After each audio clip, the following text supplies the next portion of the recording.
You are listening to Revenue Insights. Today, my guest is Basil Murray. He's Regional Vice President of Sales at DHI Group. He's led sales teams across a number of different SaaS businesses all over the US in recent years. Basil, pleasure to speak today. Welcome. Thank you, Lee. It's great to be here.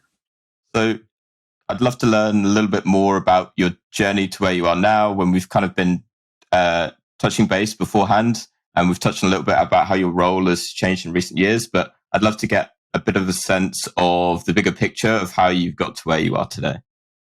I'd celebrated my 3-year anniversary with DHI in December 30th. And it's been obviously an interesting 3 years, right? Going through a pandemic. Some would say we're in the middle of a recession. But it's been a great experience these last 3 years. Being with this organization, seeing us grow. I mean, if you look at the stock price before I joined and since I've joined, I think we've been doing some great work here. And it's just a great space to be in, matching employers with their target employees. Been in the HR tech space for 14 years. Prior to that, I was with another job board. And then I also spent time in telecommunications, as well as a brief stint on Wall Street. Nice. And that brings you to where you are now. So can you just elaborate a little bit more on your role, I guess what you're responsible for and what your team looks like? Yeah. So I stepped into a new role January 1st, and my team is in charge of account management around our largest clients. So we're in charge of retaining and growing those clients. So all the account executives report up to me, manage our largest staffing and recruiting clients. You know, in our space, you have the commercial side of the business, which is companies that are just buying our products to help with their own hiring, versus the staffing and recruiting groups that my team is in charge of. And they're the largest staffing firms in the world, you know, that are buying these products, obviously, as part of their core business. And so one of the things that I wanted to touch on is kind of, as you mentioned at the beginning, that particularly over the last 3 years, you know, you've gone from joining the business, was it about during the pandemic, and then we've kind of had the boom times since then as the world reopens again, and now we're going through certainly a fairly challenging period at the moment. How have things changed at DHI Group, and specifically within your department during that time? Ooh, that's a loaded question. Because there's been a lot of change just in the world, right? And so as a company, How do you adapt to that? I'm so proud of the way our company has adopted to it, because there's so many different avenues we could go down in this conversation around that. You know, when I think about that, initially, I think about our company culture and how it's really tested the best companies, how they react, you know, how do they deal with these uncertainties. And I'm so, like I said, I'm just so proud of working for an organization that I think navigated it so well. If you do the math from my introduction, you can realize I started December 30th of 2019. And I built a brand new team in New York City. And we were just getting to know each other. And then March of 2020 rolled around. And we didn't do any layoffs during the pandemic. And honestly, we lowered quotas a little bit. And we made it through a really, really tough time, and we were so much stronger as a team. I believe because, you know, we all believe in the company purpose. It's a great purpose, right? I mean, it's we're not making cigarettes, and not to say anything disparaging about other industries, but we do a pretty great thing. We're matching employers with their target employees, and that feels pretty great.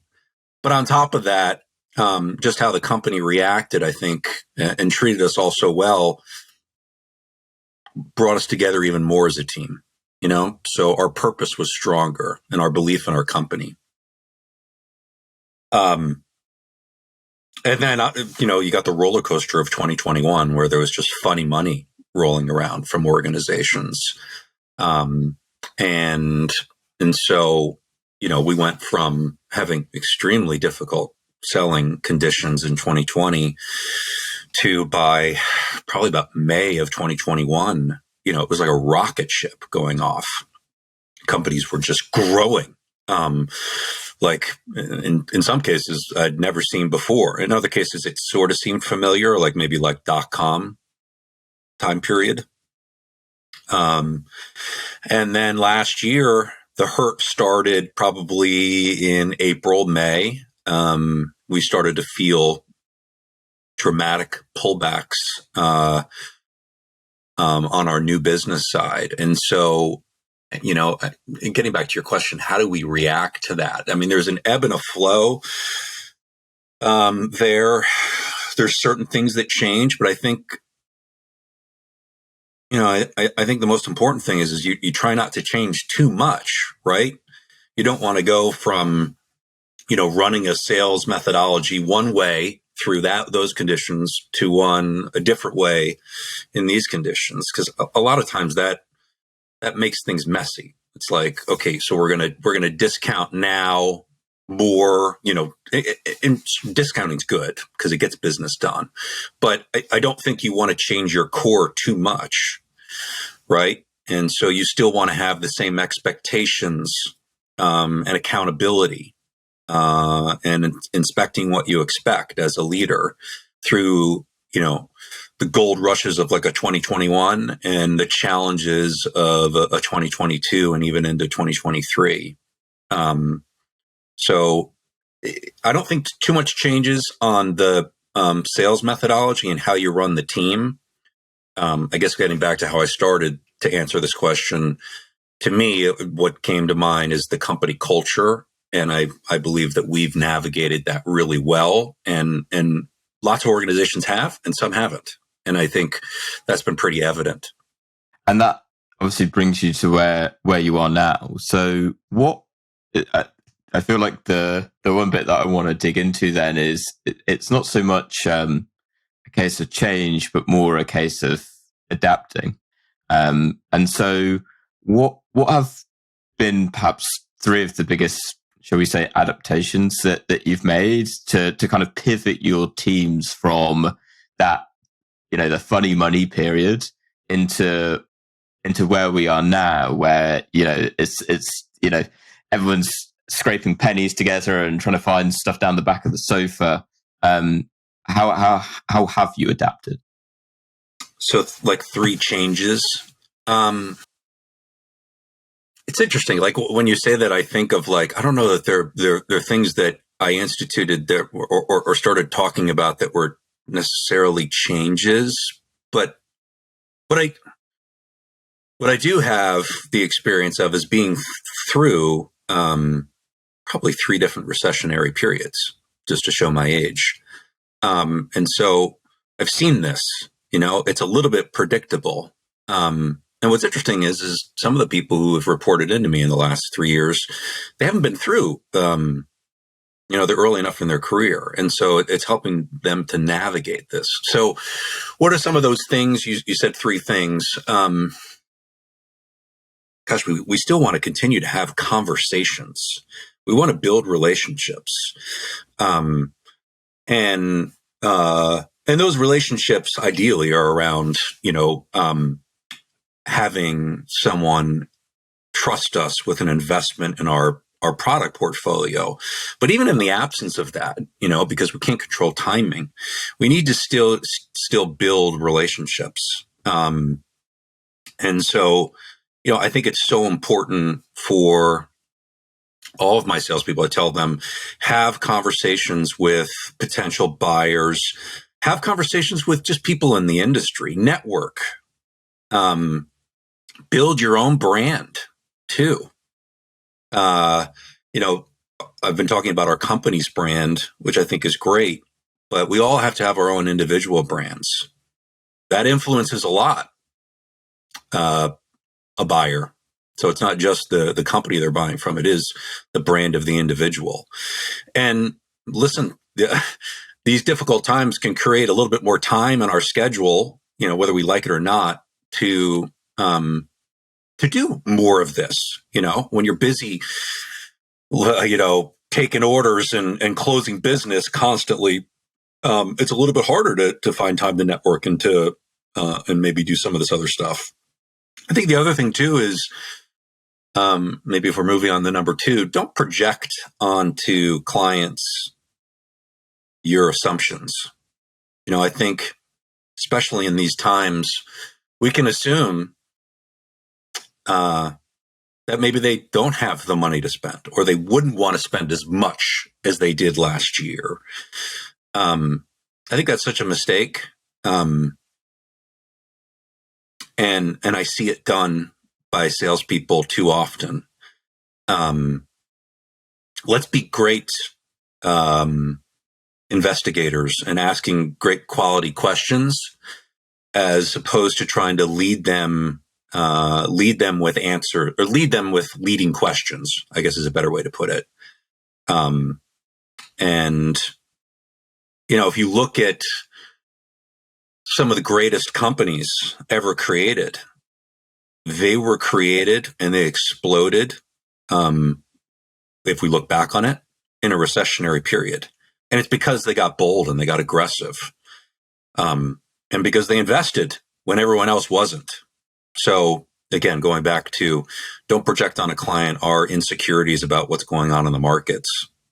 I think the third thing is maybe just what I touched on a little bit too, which is we have to encourage our buyers to be bold and courageous. That's not easy to do sometimes. That can be outside our comfort zone, because that means not taking no the first couple of times. And if you come out of a roaring 2021, you probably weren't hearing no too often. But you have to tell them the stories that I just shared with you, the companies that were created during those recessionary periods. And are they going to be one of those companies that seizes the opportunities that others are afraid to? I want to pick up on the first point that you made there. When you're coaching your reps, what would you say, or rather, how are you coaching your reps to build better relationships during a recession? It's not easy to ask people for time, because that's what I'm suggesting, right? In fact, I had a call with a guy yesterday, and he kept asking me to get on the phone with him. He perceived me as a buyer, and I finally accepted it because he asked me for 15 minutes. This is after like 3 or 4 weeks of him soliciting me. And I was like, I want to see what he does with 15 minutes. Because I think 15 minutes is a time frame that we can spare that, right? That just seems more sparable than 30. That's what I'm encouraging my folks to do, is offer something up. I love data, in the HR tech space, and what we're focused on here at DHI and at Dice and Clearance Jobs. Those are the two job boards that we run. Especially right now with what's going on in the economy, because you've got all these weird fundamental differences going on. Like the consumer price index hasn't suffered at all. And yet we hear about all these layoffs, right? And yet unemployment, it hasn't really, it doesn't appear to be suffering from all these layoffs as much as you would think it would. And so there's a lot of confusion. And if you can bring data to the conversation and you can show them supply versus demand information as it relates to the job types that they're most concerned about, or show them trends that are going on. We were just looking at trends the other day. And there's actually a nice little trend going on right now where there's more commercial businesses adding on jobs in the last 3 months believe it or not. Wasn't the case at the end of last year. They were posting less jobs. And if you can bring that to, a conversation and throw out that to a potential buyer, even if they're not a potential buyer right now, but they're maybe a potential buyer in a few months, you're arming them with something that you're not asking them to buy anything, but you're bringing something to the table of value around, this overall topic that we're in space that we're focused on, right? Which is, helping them find their target talent, because we know that they're going to need to add on target talent sometime this year. So, let us be a trusted partner now by bringing you valuable information. Again, it's not easy to get the time, and I think the way you become a trusted advisor and the way you have a great reputation and the way people want to introduce you to other colleagues of theirs, is you always come to the table with something valuable. You always honor the time commitment. So if it's going to be 15 minutes, it should be 14 minutes and 30 seconds. And I think these leaders out there, they want to have this type of information. They want to have these types of conversations. They're just picky about who they want to have them with. So make yourself available and attractive enough that they want to include you in that, that small group of people. Yeah, I really like that point around really what is, I guess, using data as part of the value sell, right? So, actually around giving them something more than just, this is what I'm, these are our features, right? So switching from that feature selling to very much a value selling kind of mindset. And also a really interesting point around the usage of data as part of that as well. Am I right in guessing that that's kind of first party data that you guys have access to that you're then able to use to push that sales process along? We have some of our own internal data. We also use some external data. We have a partner that pulls in Bureau of Labor, BLS data. It's pretty expansive. It's something I lean on heavily. I think it just brings such credibility, right? And I just think it's so important in building a relationship to start there too. So what I want to for us to dig into a little bit more was something that you actually mentioned at the beginning around how your role has changed, and very much in terms of looking after the top accounts that you guys have. So both from a renewal and a upselling perspective. So could you speak a bit more around, I guess, and it may be along the similar lines to what we've talked about. So what is your approach to, I guess, maintain the relationship and ensuring that you have a strong relationship with those accounts that you've already got? And probably a better way to put it is, how are you ensure or de-risking the chance of churn amongst those accounts? So, the people who report into me are the sales folks in charge of these accounts. And then we also have my boss also oversees success, what we call account success, customer success. And you have a customer success person who's in charge of those accounts as well. And then you have leaders over those groups as well. So there's a decent sized team that's just assigned to those accounts. And there's a pretty good ratio too, like a low ratio, which is nice as far as like how many of these success people and account management people and leaders oversee our largest accounts. So there's plenty of availability of time to really focus on them. So, ideally, I think most of our clients were having at minimum quarterly business reviews, and some cases, we have monthly business reviews. We sort of leave that up to the client's preference there. And many of these clients, I mean, there's daily, weekly interactions. Sharing of data is really important in our industry.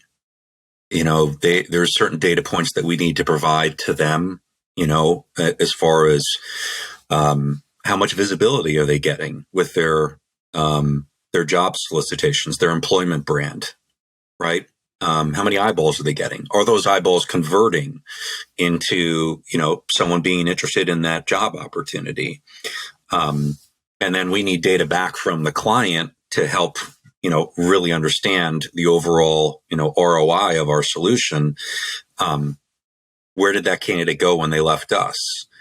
Did they make it into a first interview, a second interview, an offer, a job, hopefully? So if we can get both of our data points together on a regular basis, can't just do this once a year, or even twice a year. You need to do this minimum 4 times a year, and hopefully maybe more often than that. And if you can have that type of relationship with your clients where you're doing the data sharing and you're checking in on a regular basis, we're monitoring their usage. And if their usage is down, we're reaching out to them and asking them, what can we do to help support you more? Because right now there's, we've had clients who have less recruiters than they did just a year ago. That's inevitable, going through what I think is a recession at the moment.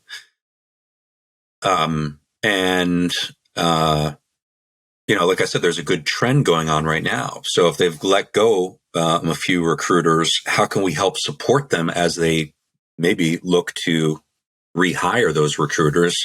And maybe we can use some of our AI features, some level of automation to help them to still get a lot of the value out of our product in the absence of them having as many frontline recruiters working for them at the moment. And so just making sure you have constant communication. Constant doesn't have to be every day, but it has to have a decent cadence to it and frequency.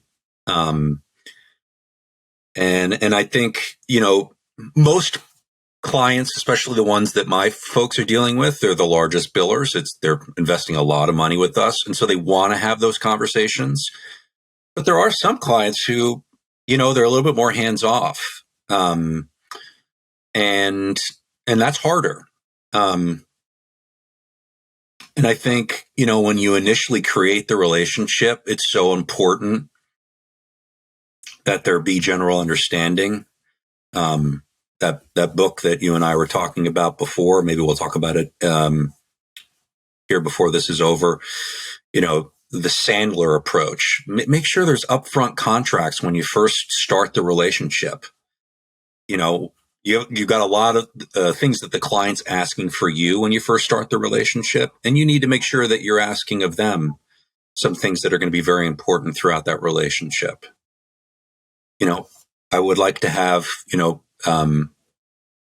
quarterly business reviews. I would like to have data sharing. And in return, I'm happy to do all those things that you asked for as well. And if you do that, 9 times out of 10, they will honor it. If you don't, you're leaving it to chance, and they may or may not. I want to touch on, you kind of mentioned it before, but as an advocate of using data in the process that you have, and I really like the usage of QBRs to be having that regular cadence of checking into not only, I think you made a great point about demonstrating the ROI. So in terms of your like in a team internally, how are you using data to support them and may come across as almost like a bit of a leading question in a way, but I'm curious to understand whether you guys are using data internally to inform what you're doing, or are the decisions made by your team very much from a position of experience and process behind the scenes? When you say internally, do you mean within sales leadership, how we make personnel decisions, or within either your sales teams or your AEs, or within your customer success teams? I think everything revolves around data. To me, it's critical. It's a must. Every conversation should center around it. Because, your team needs to believe in what's going on in the inner workings of, what we're doing here. It can't all just be, rah-rah, I guess, and we've got great data points to show what we're doing and it's working and honestly where it's not working too, right? We use data to identify early on, okay, is there something that needs to be addressed here? We're seeing a little bit of a trend, right? Like most companies, we're invested in lots of different data products, Tableau, Salesforce, a few others, actually probably quite a few others that the sales team isn't even aware of that are on the involved with the product team. But yeah, in today's world, and here at DHI, I can get a report on just about any item that you want to dissect and look at. And hopefully I'm answering your question. I just think that data is so important in having credibility and trust for your team to know how they're being measured, right? Which I think is sort of maybe what you were getting at. Yes, it's important. What's their attitude like, and what do they bring to the team as far as emotional intelligence, and creativity, right, and drive. But there's also got to be real measurable data points. A lot of that's easy on the sales side. It's like, all right, how much revenue have you brought in? How much did you grow it? On the customer success side, how many QBRs have you delivered? What's our retention rate look like? They have skin in the game on that. But I think, the more you can measure all of our activities and all these different data points that we have available to us in this day and age, I think the more employees know what success looks like. I was going to say, because definitely going down the route that I was kind of getting at, and I'm curious to know then, and probably the big one for a lot of people right now, because I think it's certainly becoming more prevalent in sales processes that I've seen, is that ROI point is more important than ever for businesses in terms of having that. Not only the reassurance that when they're buying new technology that they're going to see a return on it, but also a lot of sales leaders are reviewing their existing tech stacks at the minute and going, is this actually effective for me? Am I actually seeing the return on that? So would you be able to kind of elaborate on perhaps some of the data points that you guys use to demonstrate the ROI of your offering? I think there's some fundamental data points that are measured, when you're hiring a company like us. Certainly, how many hires did I get is the most obvious one. You come to a company like us, we're the premier IT and tech platform for matching employers with employees. So I think at the end of the day, if you talk to any of our clients, they would probably be able to rattle off, okay, here's how many hires we got from Dice or from Clearance Jobs. But I think there's other data points that are important too, right? We don't control like that much of the hiring process at all. In fact, could be argued that we're not really too focused, at least in the advertising side of our business, on the hiring. Our job is to get the eyeballs and get the eyeballs in front of the right people. Right. And so that's sort of the media and advertising side of our company. Once we get the interest there and we introduce this job opportunity and the employment brand of that organization to that target talent, a lot of the rest of the path that candidate goes down is within the ecosystem of that employer. Right. So then it's like, okay, how much do you want to measure those candidates and where they make it through that process and attribute that success back to us? There are different levels of services that we offer. So we actually do have companies who outsource a lot more of their hiring process to us, where we're doing a whole media strategy for them. We're also and that would include advertising, media, on platform, off platform. We also do a lot of heavy sourcing, which you have to do when you're hiring technologists, just because there's a math problem there. There's way more demand than there is supply. So advertising is generally not going to get the job done. So you've got to have heavy sourcers. They've got to be really skilled tech sourcers, which is also a hard candidate profile to come upon to hire. Our team has highly tenured sourcers who do that. And so when companies are using that part of our product, where we're more heavily invested in their hiring process, you can measure us a lot farther. It's a lot easier to have a conversation around how many hires did you get from Dice, because, okay, we carried those candidates a lot farther along in the candidate process, and we kind of dropped the most screened, qualified candidates at your doorstep. So it makes a lot more sense to measure it farther. Some companies, they just want brand awareness, and so they've used us for like hiring events. They've used us through our advertising avenues on our platform. They've been a part of articles that we've written on our insights section of our website, which is a highly trafficked site where technologists go to be informed about what's going on in the industry.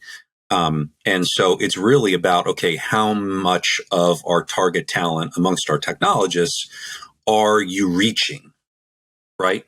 The same idea around like advertising on television. What's the audience? Obviously, it's a very specific audience, but how much of the audience have you reached with all the different solutions that we've done with you? Final question, and you kind of alluded to it earlier. So I would love to know, what is one book that you would recommend to other sales and revenue leaders?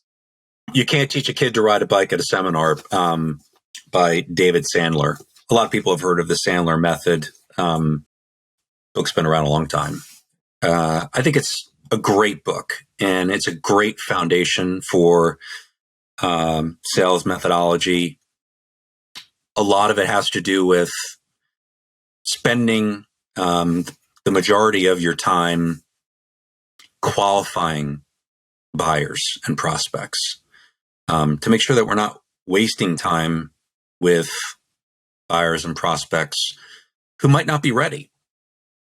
That's not easy, by the way, to do in a market like today's market, right? Because we want to have conversations, and sales are few and far between on the new business side of most organizations, and so it can be easy to be a little bit desperate and maybe giving up some of the sales rules that we lived by in 2021. But it's so critical that we qualify buyers and prospects early on. And you heard this term before, and we have upfront contracts that we establish with these buyers, so that it's a two-way road. And there's accountability. and there's expectations on the seller side as well as on the buyer side. And that's really what the Sandler approach is about. I highly recommend it. I think there's any one book, whether you're starting out in sales or you just want a refresher, it's a great read. It's maybe 150 pages. It's not long at all. Nice. Excellent recommendation. So Basil, thank you so much for your time and for sharing some of your expertise and ideas. Really appreciate it. For anyone listening who may have any questions or wants to connect with you, where can they find you? On LinkedIn. I don't think there's a lot of Basils, so you could probably find me. Basil Murray. I think it surprised you. Yeah. I think it's more of a British name. To be honest. It very much is. All the Americans butcher it too. They call me like I'm a spice. Basil. Yeah. That's why I love talking to the Brits. I love it. I'll put a link to that down into the show notes as well. As I say, thank you again, Basil. Really appreciate it. And to everyone that's listened to the episode this week, thank you very much. We'll catch you next week. Thanks, Lee.